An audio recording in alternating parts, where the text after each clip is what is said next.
Intellect, the Instrument of Religious Training. Preached in the University Church, Dublin.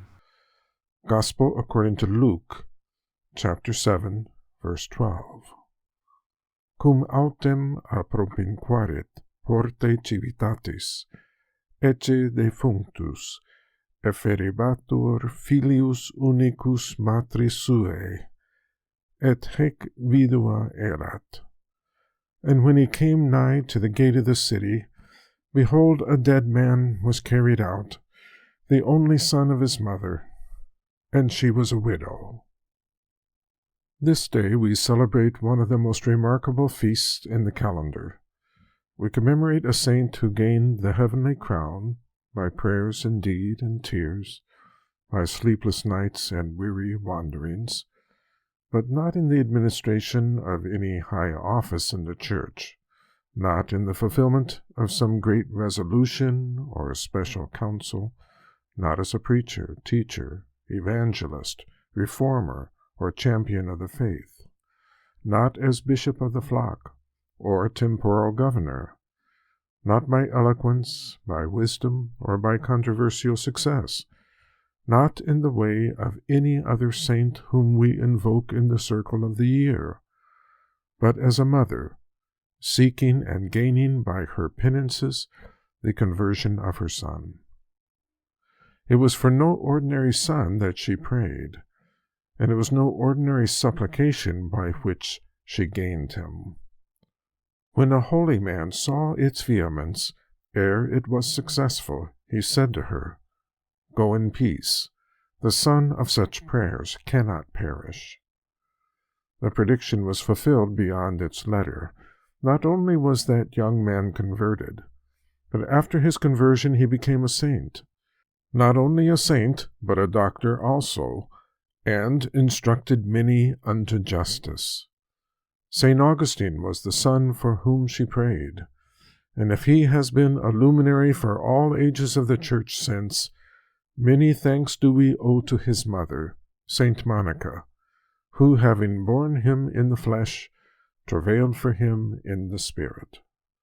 The Church, in her choice of a gospel for this feast, has likened St. Monica to the desolate widow whom our Lord met at the gate of the city, as she was going forth to bury the corpse of her only son. He saw her, and said, "Weep not." And he touched the bier, and the dead arose. St. Monica asked and obtained a more noble miracle.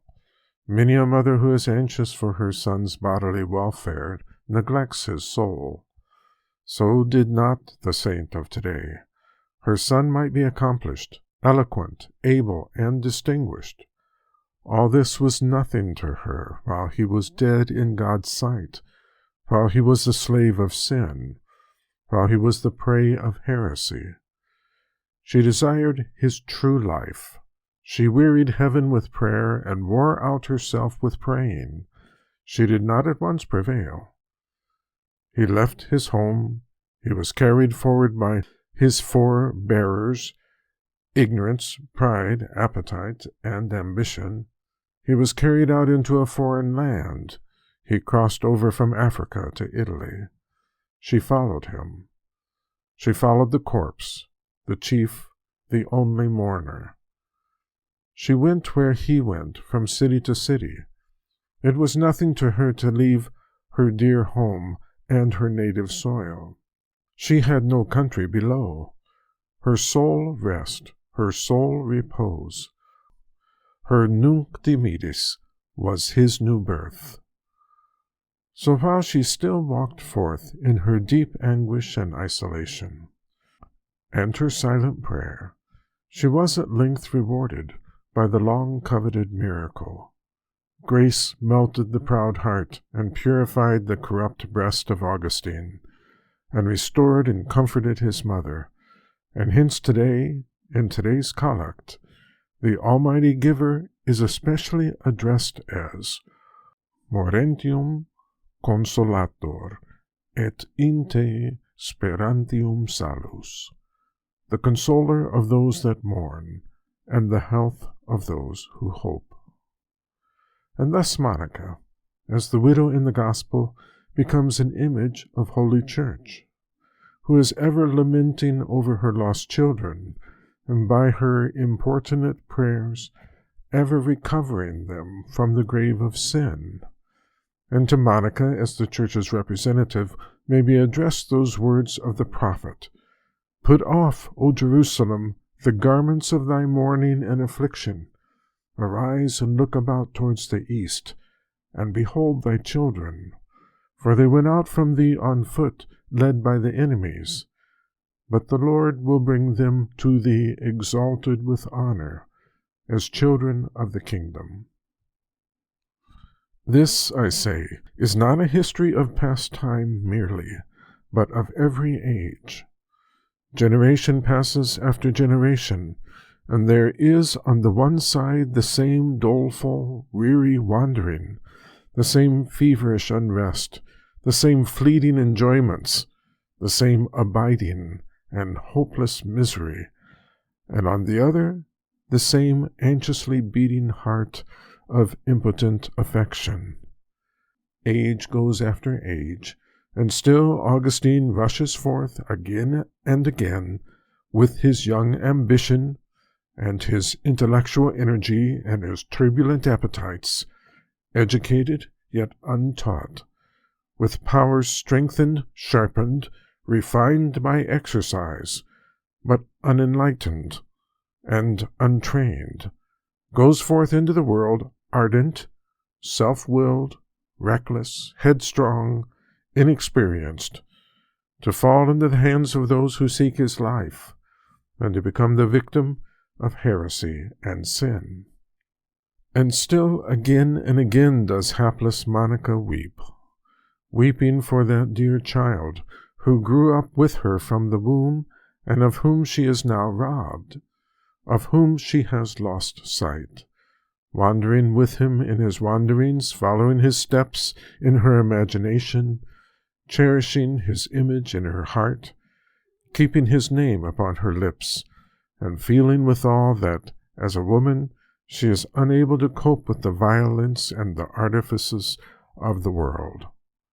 And still again and again does Holy Church take her part and her place, with a heart as tender and more strong, with an arm and an eye and an intellect more powerful than hers, with an influence more than human, more sagacious than the world, and more religious than home, to restrain and reclaim those whom passion, or example, or sophistry is hurrying forward to destruction. My brethren, there is something happy in the circumstance that the first Sunday of our academical worship should fall on the feast of St. Monica.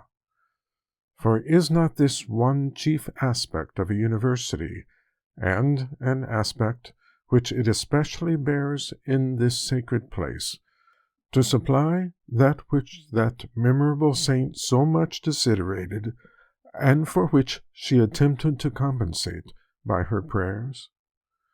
Is it not one part of our especial office to receive those from the hands of father and mother, whom father and mother can keep no longer? Thus, while professing all sciences, and speaking by the mouths of philosophers and sages, a university delights in the well-known appellation of alma mater. She is a mother who, after the pattern of that greatest and most heavenly of mothers, is, on the one hand, mater amabilis, and causa nostrae laetitiae, and on the other, seres sapientiae also. She is a mother, living not in the seclusion of the family and in the garden shade, but in the wide world, in the populous and busy town, claiming, like our great mother, the meek and tender Mary, to praise her own self, and to glory and open her mouth, because she alone has compassed the circuit of heaven and penetrated into the bottom of the deep and walked upon the waves of the sea, and in every department of human learning is able to confute and put right those who would set knowledge against itself, and would make truth contradict truth, and would persuade the world that to be religious you must be ignorant, and to be intellectual you must be unbelieving. My meaning will be clearer if I revert to the nature and condition of the human mind. The human mind, as you know, my brethren, may be regarded from two principal points of view, as intellectual and as moral. As intellectual, it apprehends truth. As moral, it apprehends duty. The perfection of the intellect is called ability and talent. The perfection of our moral nature is virtue. And it is our great misfortune here, and our trial, that as things are found in the world, the two are separated, and independent of each other. That where power of intellect is, there need not be virtue, and that where right and goodness and moral greatness are, there need not be talent.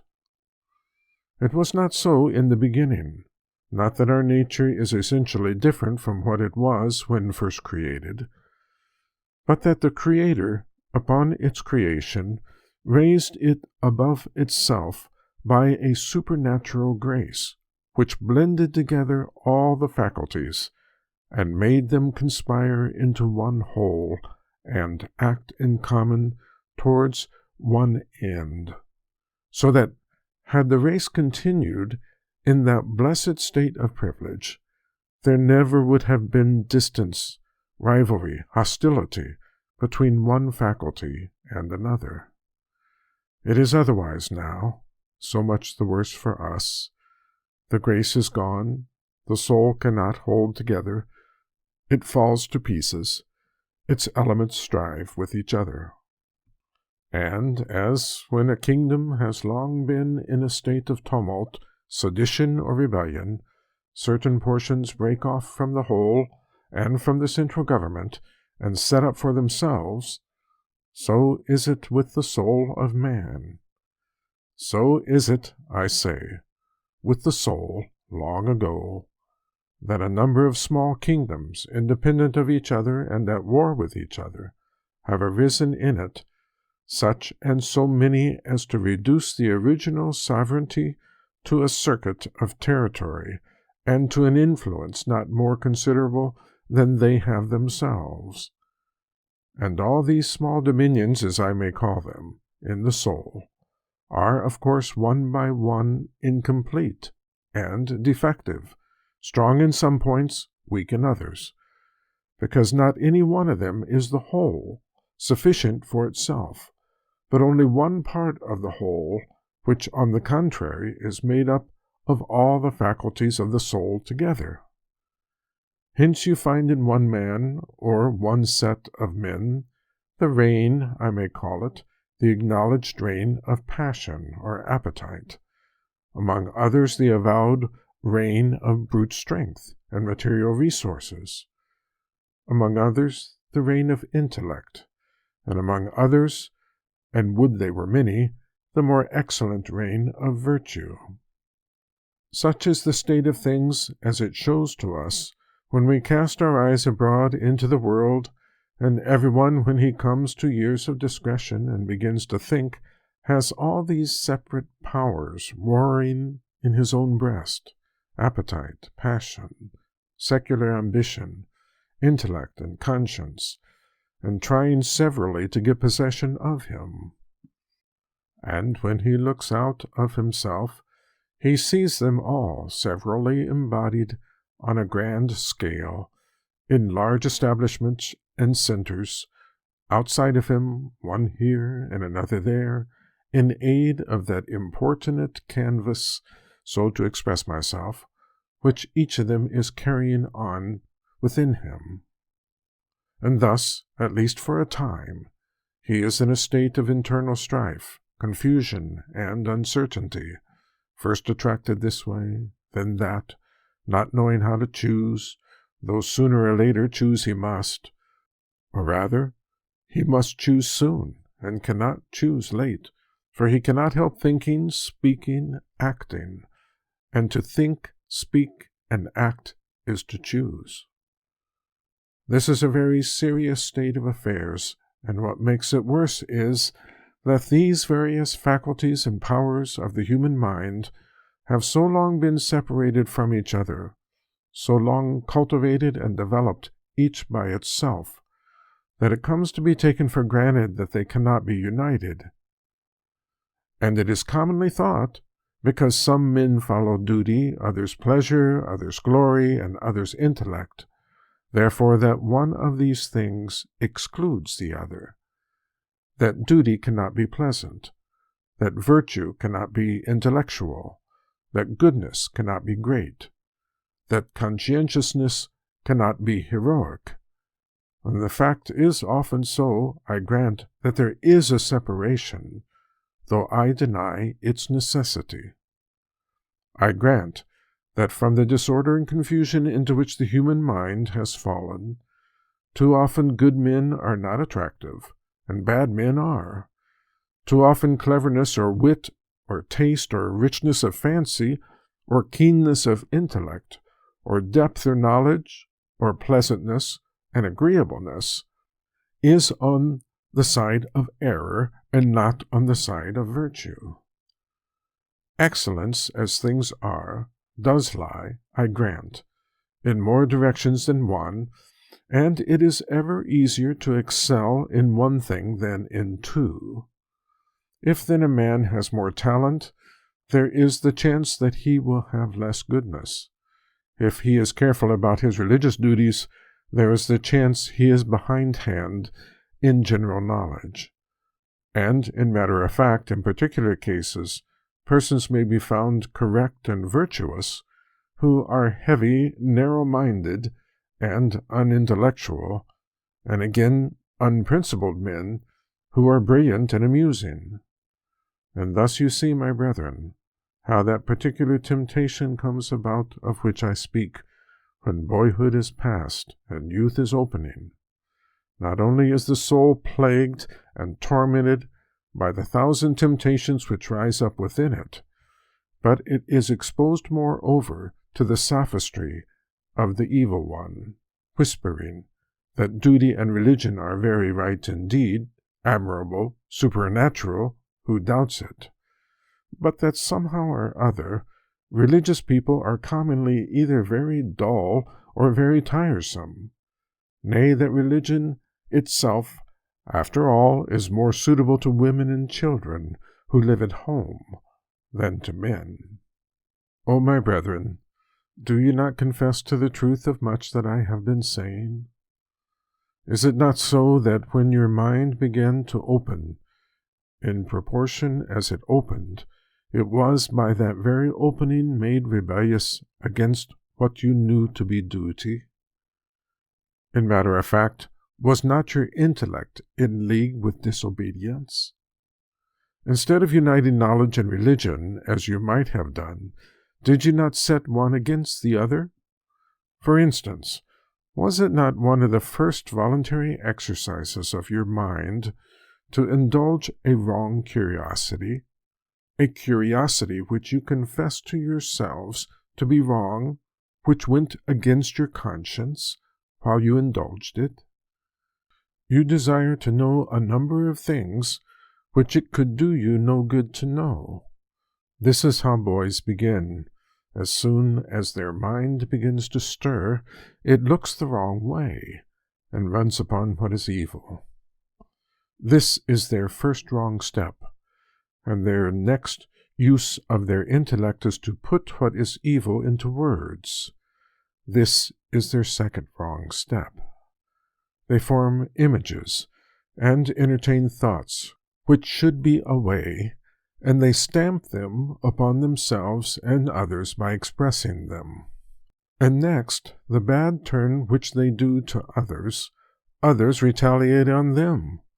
One wrong speech provokes another, and thus there grows up among them from boyhood that miserable tone of conversation, hinting and suggesting evil, jesting, bantering on the subject of sin, supplying fuel for the inflammable imagination, which lasts through life, which is wherever the world is, which is the very breath of the world, which the world cannot do without, which the world speaks out of the abundance of its heart, and which, you may prophesy, will prevail in every ordinary assemblage of men as soon as they are at their ease and begin to talk freely, a sort of vocal worship of the evil one, to which the evil one listens with special satisfaction, because he looks on it as the preparation for worse sin. For from bad thoughts and bad words proceed bad deeds. Bad company creates a distaste for good, and hence it happens that when a youth has gone the length I have been supposing, he is repelled from that very distaste, from those places and scenes which would do him good. He begins to lose the delight he once had in going home. By little and little he loses his enjoyment in the pleasant countenances and untroubled smiles and gentle ways of that family circle which is so dear to him. At first he says to himself that he is not worthy of them, and therefore keeps away. But at length the routine of home is tiresome to him. He has aspirations and ambitions which home does not satisfy. He wants more than home can give. His curiosity now takes a new turn. He listens to views and discussions which are inconsistent with the sanctity of religious faith. At first he has no temptation to adopt them, only he wishes to know what is said. As time goes on, however, living with companions who have no fixed principle, and who, if they do not oppose, at least do not take for granted the most elementary truths, or worse, hearing or reading what is directly against religion, at length, without being conscious of it, he admits a skeptical influence upon his mind. He does not know it, he does not recognize it, but there it is. And before he recognizes it, it leads him to a fretful, impatient way of speaking of the persons, conduct, words, and measures of religious men or of men in authority. This is the way in which he relieves his mind of the burden which is growing heavier and heavier every day.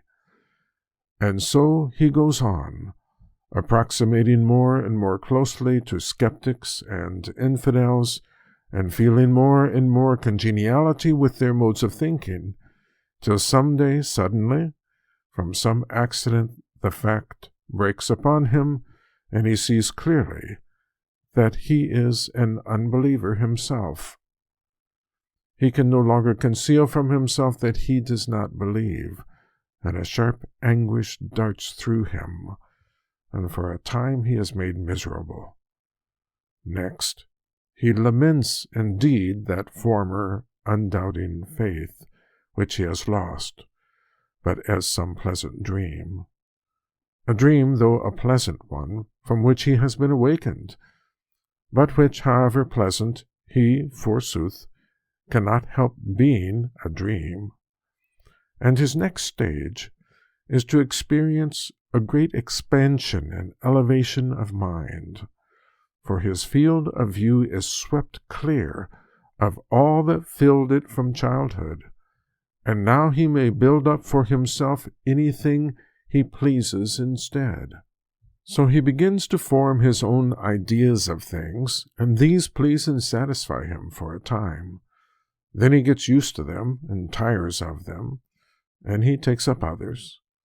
And now he has begun the everlasting round of seeking and never finding.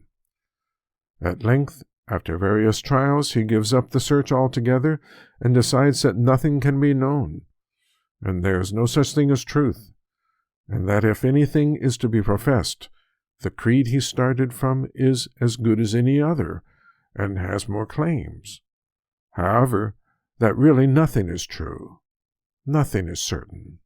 Or if he be of a more ardent temperature, or, like Augustine, the object of God's special mercy, then he cannot give up the inquiry, though he has no chance of solving it, and he roams about, walking through dry places, seeking rest, and finding none.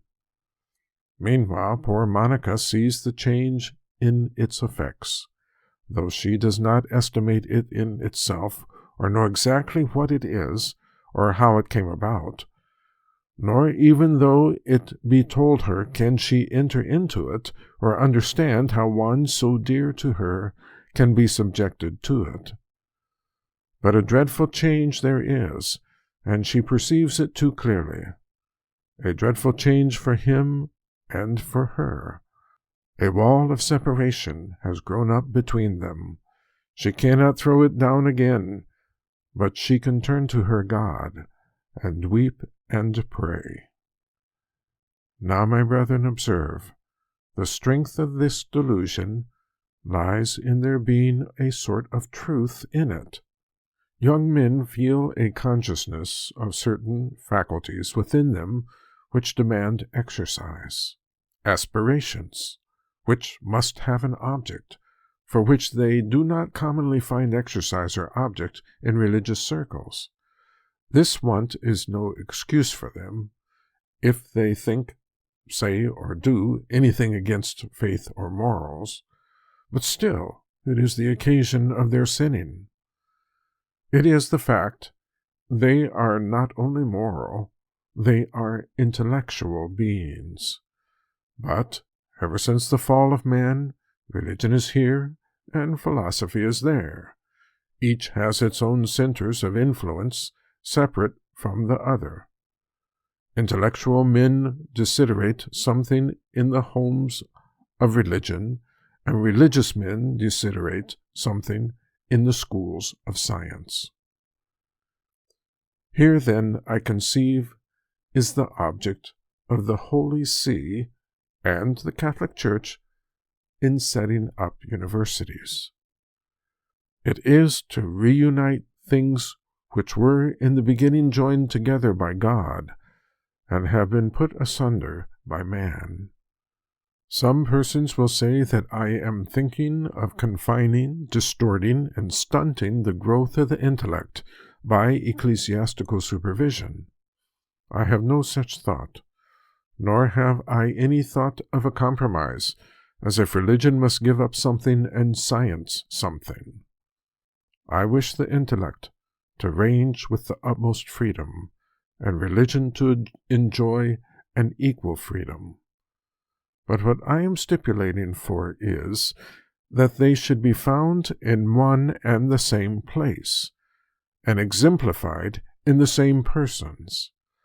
I want to destroy that diversity of centers which puts everything into confusion by creating a contrariety of influences.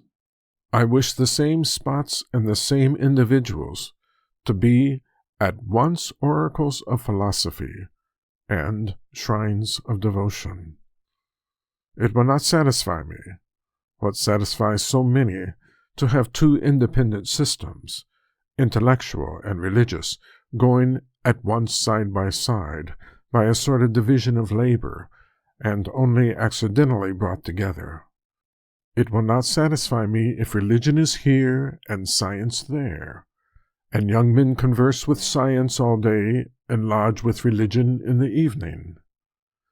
It is not touching the evil to which these remarks have been directed, if young men eat and drink and sleep in one place and think in another. I want the same roof to contain both the intellectual and moral discipline. Devotion is not a sort of finish given to the sciences, nor is science a sort of feather in the cap, if I may so express myself, an ornament and set off to devotion. I want the intellectual layman to be religious, and the devout ecclesiastic to be intellectual. This is no matter of terms, nor of subtle distinctions. Sanctity has its influence. Intellect has its influence. The influence of sanctity is the greater on the long run. the influence of intellect is the greater at the moment. Therefore, in the case of the young whose education lasts a few years, where the intellect is, there is the influence. Their literary, their scientific teachers really have the forming of them. Let both influences act freely, and then, as a general rule, no system of mere religious guardianship, which neglects the reason, will, in matter of fact, succeed against the school. Youths need a masculine religion if it is to carry captive their restless imaginations and their wild intellects, as well as to touch their susceptible hearts. Look down, then, upon us from heaven, O blessed Monica, for we are engaged in supplying that very want which called for thy prayers, and gained for thee thy crown. Thou who didst obtain thy Son's conversion by the merit of thy intercession, continue that intercession for us, that we may be blessed, as human instruments, in the use of those human means by which ordinarily the Holy Cross is raised aloft, and religion commands the world. Gain for us, first, that we may intensely feel that God's grace is all in all, and that we are nothing. Next, that for His greater glory, and for the honor of Holy Church, and for the good of man, we may be zealous for all the better gifts, and may excel in intellect as we excel in virtue.